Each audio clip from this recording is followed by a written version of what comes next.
The fact that this attack happened at all, that Hamas was able to plan for 6 different modes of transport and launch attacks in 40 different locations, that should have never happened. The Israeli intelligence services, this is the number one thing they watch, and it's right on their borders. So to think that they've failed that completely indicates that their operational intelligence on Hamas is quite limited. And that means when it comes to going after the perpetrators, the only way for them to get the information they need is to go into Gaza and go in hard. And that means house to house fighting through a zone with 2.5 million, 2.3 million people over a territory that's about twice the size of the District of Columbia. That's not a program that'll be done in 3 weeks or 3 months. This is probably something that's going to be keeping them busy for at least a couple of years. And since this is a zone that imports over 90% of their food and their energy, and everyone that lives in industrial lifestyle, I mean, there's no agriculture here. The human suffering is going to be immense, and there's nowhere for the Palestinians to go. The only other proximate country is Egypt, and people forget that Egypt controlled the Gaza from 1949 until 1973, and they hated it. The only people out there who like the Palestinians less than the Israelis are the Egyptians, and that's the only other option. I mean, getting people in and out of this zone, there's a freaking book in the Bible about how hard it is. So the human catastrophe that will unfold over the next several months is going to be one for the record books. The staff was in place. The signals intelligence was in place. Every cell phone, every text message that goes through Gaza goes through an Israeli cell tower. This should not have happened. This isn't just an issue of dropping the ball. This is a root and branch breakdown. Plus, this situation for the Israelis is not a major problem. That's a major problem for everyone else.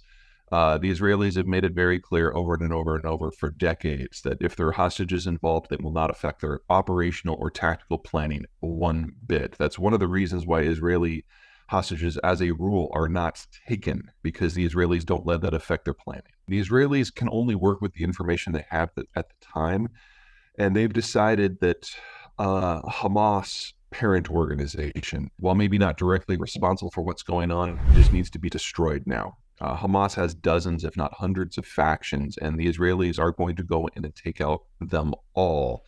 They know very little about the faction that actually did the attack, and from their point of view, that's almost a sideshow, because Hamas allowed something like this to fester.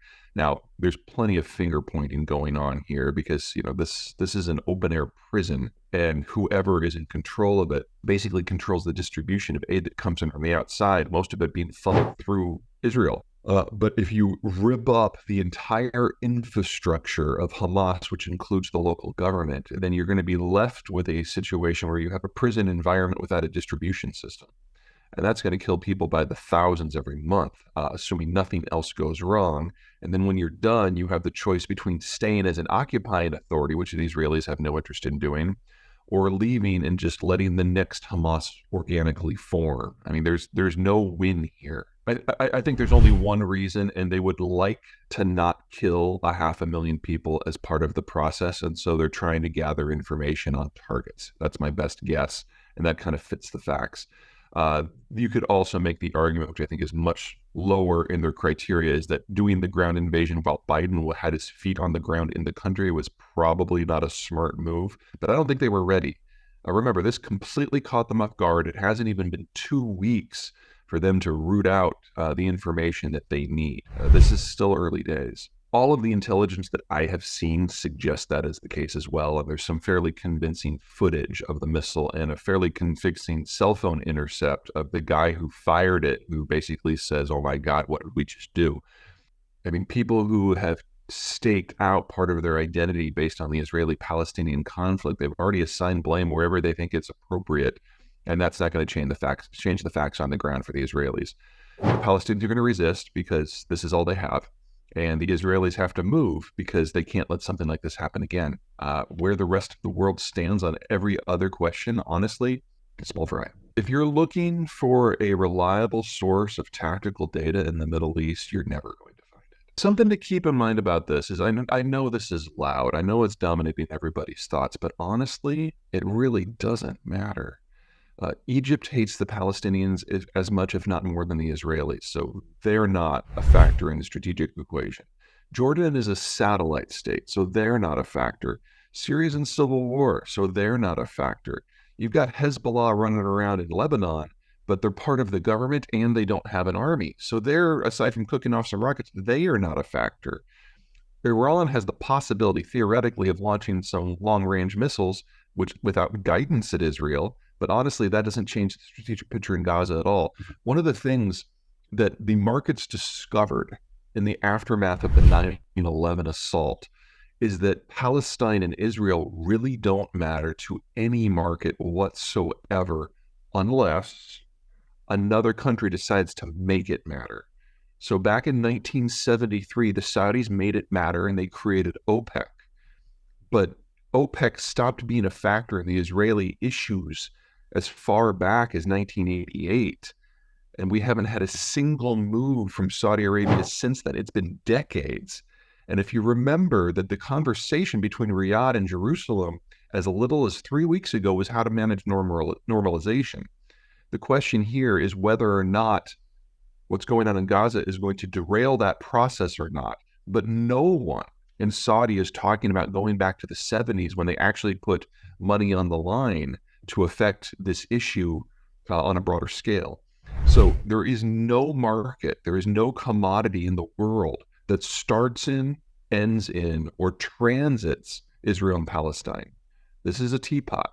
It's a loud one. It's horrific, but it doesn't have a market impact. One of the things I think we're going to see over the next couple of months is the Europeans are going to do their damnedest to destroy social media as a method for propagating misinformation. And here in the United States, we might learn something from that process. They've basically already given cease and desist letters to everybody. They already have the law in place. And we're looking at it perhaps in as soon as a few days, 6% of their global revenue is being levied as a fine. This is going to get interesting, I don't think for the reasons you're indicating at the moment. Jimmy Carter brokered the original peace deal between the most powerful of the Arab states, Egypt and Israel, back in the 70s. Since then, Egypt has kind of been persona non grata until the Trump administration. And there with the Abraham Accords, the Moroccans and the Emiratis kind of joined the party. And the discussion in Saudi Arabia is whether we should go now. Now, Saudi Arabia has one of the larger populations. It is the largest economy and obviously a major player in oil markets, so the most geopolitically significant of the Arab states. And if they were to join, that would give ample cover for every other Arab state to follow suit. And you'd basically have the entire Sunni Arab world in lockstep opposing Iran in all things. And at that point, it doesn't really matter what the United States does because this region is more or less taken care of from a strategic point of view. The problem, Riyadh, is that there is a disagreement on the Palestinian topic. The older generation, including the King Salman, are pro-Palestinian, and they see, to a certain degree, any talks with Israel as a degree of betrayal. And so if there is going to be a deal, they want to make sure that something that is more than merely platitudes is granted to the Palestinians, whether it's self-rule, expansion of the territory they can control, Israelis out of the West Bank, whatever it happens to be. They're pretty flexible on what it looks like as long as it's real. The younger generation, including the Crown Prince, Mohammed bin Salman, who arguably is already running the country on a day-to-day basis. Basically, think of the king as CEO and MBS as COO. He couldn't care less about the Palestinians. He honestly, kind of like the Egyptians, he just wishes they would go away and cease being a factor. And so you've got a debate between these two generations over what Saudi policy towards Israel will be. All of them would like the intelligence, the military, the economic cooperation that would come from a partnership with the Israelis. But the older faction wants the Palestinians to be part of the package. We're going to find out within a month as to which faction here has the upper hand in foreign affairs, and that will tell us which faction has the upper hand in all things Saudi Arabia, because this is one of those core threads at the heart of what makes a country a country. And it's generational. We know over time where it's going to go. We just don't know if now is the time that everything flips. And if it does, We have a very new Middle East, and the optics of this conflict in Gaza will change overnight based on what the Saudis do.